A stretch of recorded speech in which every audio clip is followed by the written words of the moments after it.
اے خداوند اپنے خادم کے پاس سے چلے نہ جائیں۔ ہمارے لیے آج کی پہلی تلاوت تکوین کی کتاب اس کا 18 باب 1 سے 10 آیات تک۔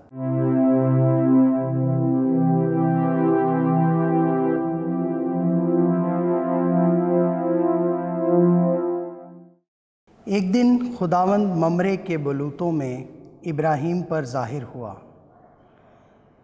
جب وہ دن کی گرمی کے وقت اپنے خیمہ کے دروازہ پر بیٹھا تھا، اور اس نے اپنی آنکھیں اٹھائیں تو اسے 3 مرد اپنے سامنے کھڑے نظر آئے۔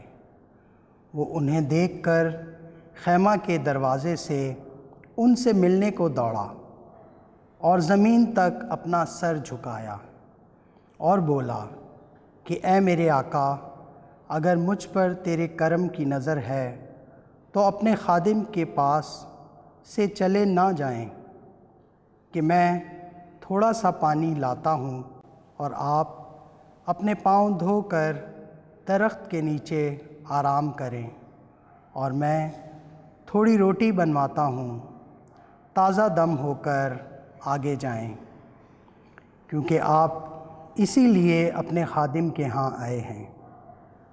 اور انہوں نے کہا، جیسا تو نے کہا کر۔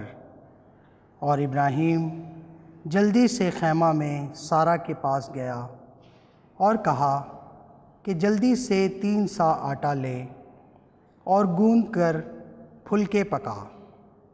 اور وہ اپنے گلے کی طرف دوڑا اور ایک موٹا تازہ بچھڑا لا کر ایک نوکر کو دیا، جس نے اسے جلد پکایا۔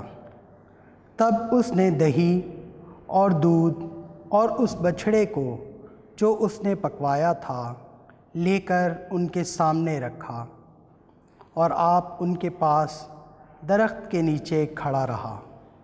اور جب وہ کھا چکے تب انہوں نے اسے کہا، تیری بیوی سارہ کہاں ہے؟ وہ بولا، وہ خیمہ میں ہے۔ اور اس نے اس سے کہا کہ اگلے سال میں اس وقت میں تیرے پاس آؤں گا اور تیری بیوی سارہ سے بیٹا ہوگا۔ پاک کلام کے پڑھے اور سنے جانے پر خدا کی برکت ہو، خدا کا شکر ہو۔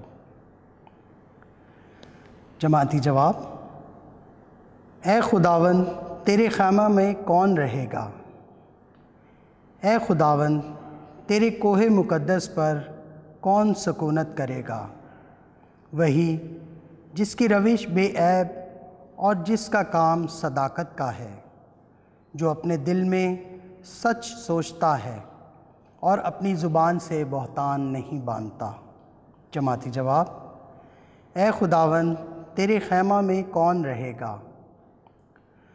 وہ جو اپنے ہمسائے سے بدی نہیں کرتا اور اپنے پڑوسی پر الزام نہیں لگاتا، وہ جس کے نزدیک بدکار حقیر ہے، پر جو خداوند کے خائفوں کی عزت کرتا ہے۔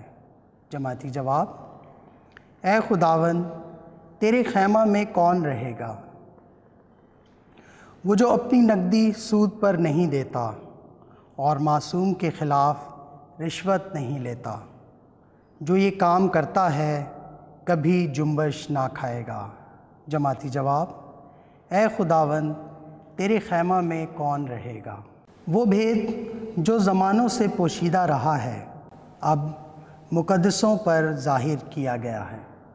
ہمارے لیے آج کی دوسری تلاوت مقدس پولس رسول کا خط کلسیوں کے نام، اس کا پہلا باب 24 سے 28 آیات تک۔